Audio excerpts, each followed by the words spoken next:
की खातिर सुमनसा सुमन चाहिए, धूप चंदन नगर की जरूरत नहीं, बुद्धा के लिए बस नमन चाहिए। और ऊपर का दिखा है। नहीं साणु भाई आप आ गए हैं तो पहले बता दिए होते, हम नहीं आते क्योंकि घर में एक मर्द का होना बहुत जरूरी। आपको प्रणाम करता हूं, अगर आपके पास आसन हो तो कहीं भी बैठ जाइए।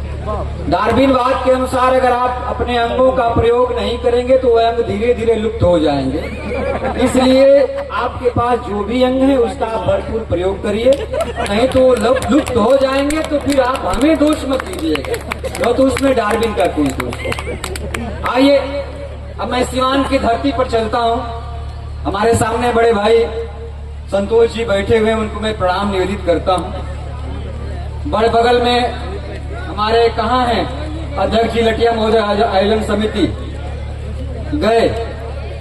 चलिए आइए, एक ऐसा नौजवान कवि जो हमारी सृजन पाठशाला के से निकले हैं, लेकिन साल भर के अंदर इस लड़के के अंदर इतनी धार आई है कि मैं इस लड़के के विकास से खुद आश्चर्यचकित हूं कि यह लड़का इतना विकास कैसे, और मैं आशान्वित है कि आगे चलकर के यह हमारी भूमिका इस मंच से अदा करेंगे।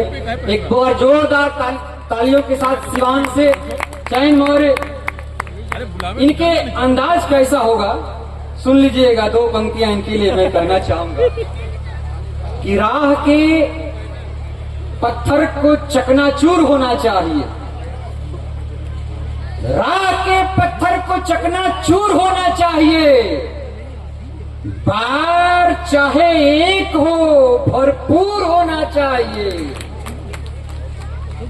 बार चाहे एक हो भरपूर होना चाहिए, और सिर्फ इतना ही नहीं कि वो हार अपनी मान ले, अरे वो हमारे सामने मजबूर होना चाहिए। एक बार जोरदार तालियों के साथ भाई चैन जी।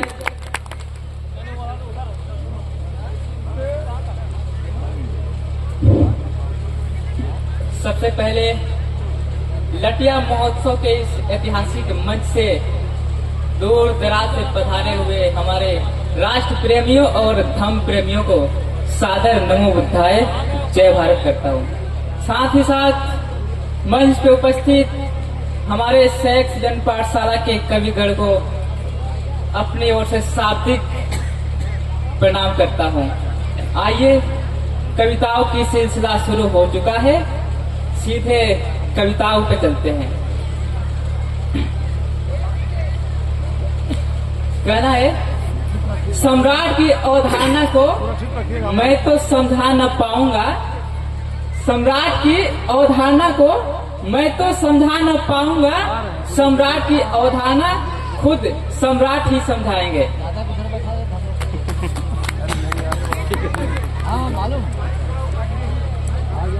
कहना है कि जमी खोद के रख दूंगा, ये नाम समझ आ जाए तो कितनी दिक्कत होगी पता है, सम्राट समझ आ जाए तो जय जय सम्राट तो कह लोगे, पर सम्राट सा महादानी भी बनना होगा, और पहली चुनौती ये होगी कि धम्म नीति में रहना होगा। और धम्म नीति में रहना मतलब कुछ खास नहीं कर जाना है, बस त्याग को गले लगाना है और अहंकार जलाना है। अब अपने सम्राट के खातिर इतना न कर पाओगे, जब पुत्र और पुत्री को श्रीलंका की धम्म धरा पे भेजाओगे तो महादानी कहलाओगे। भूखंड विजेता होकर भी तुमको कलिंग लड़ना होगा, विश्व विजय का गौरव पाकर तुमको शीतल बनना होगा, और बनना होगा सब कुछ, वो भी धम्म में रहकर प्यारे, तब भी तुमको पता चलेगा कि कितने उत्तम रण कौशल हमारे। तो कोई आदमी फोन कर देना। सोच रहे हो कौन हूँ मैं, है ना? चलो बतला ही देता हूँ।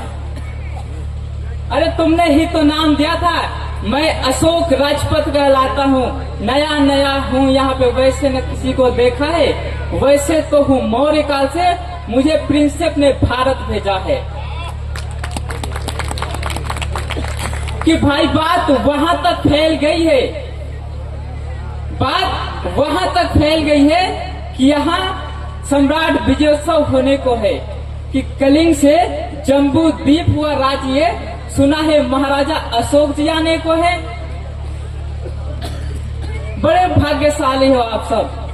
नए स्थित इंडिका में है लिखते कि हम तो सम्राट राज्य में रहते थे, पर इन सब में सम्राट रहते हैं।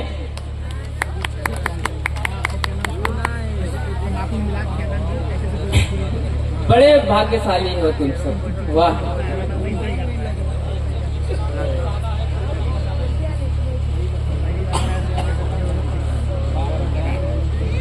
आगे की कुछ ऐतिहासिक पंक्तियों को आप सबके बीच समर्पित करता हूं कि